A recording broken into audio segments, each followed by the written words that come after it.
Alors, chers amis, bonjour.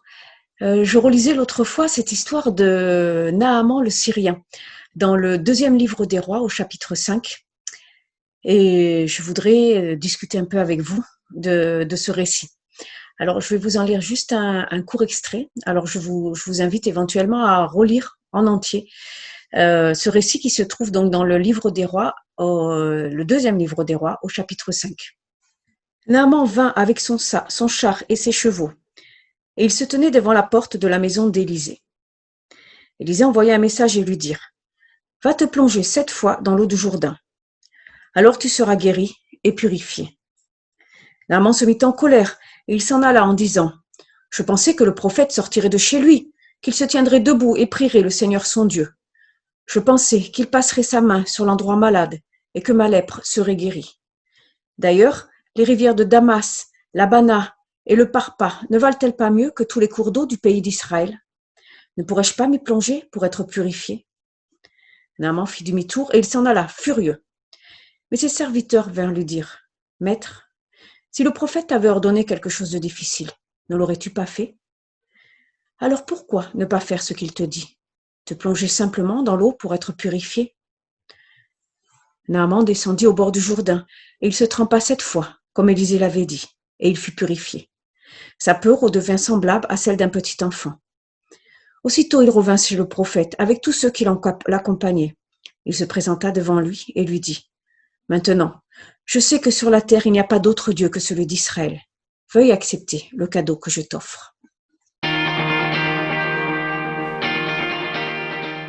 Alors, ce texte met en avant un personnage qui s'appelle Naaman et qui est syrien. À l'époque, la Syrie était l'ennemi d'Israël.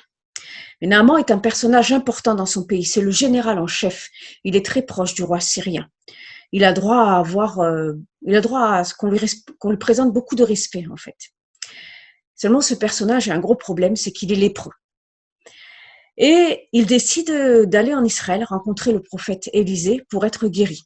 Alors, je vous passe tout le début, vous pouvez le relire dans le texte.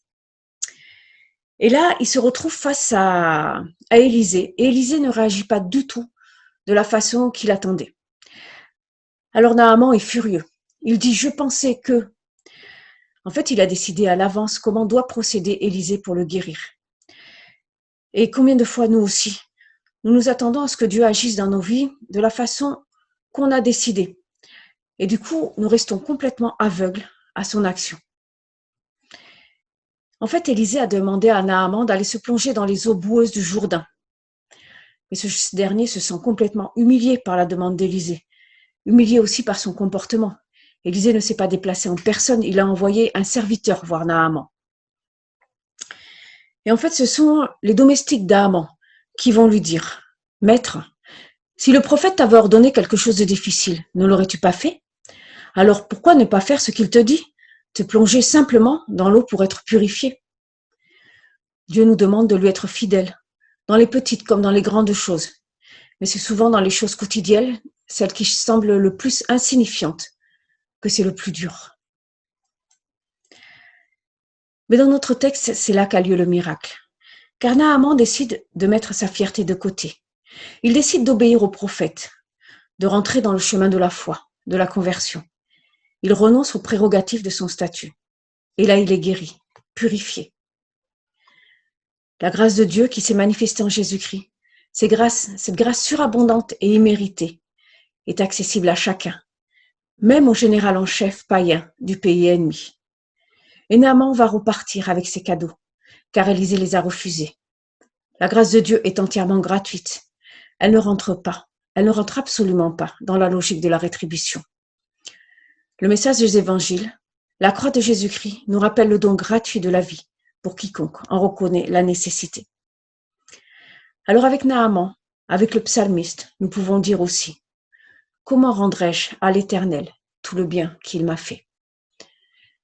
Et c'est avec ce psaume, le psaume 116, que je voudrais vous inviter à la prière. J'aime l'Éternel, car il entend ma voix, mes supplications.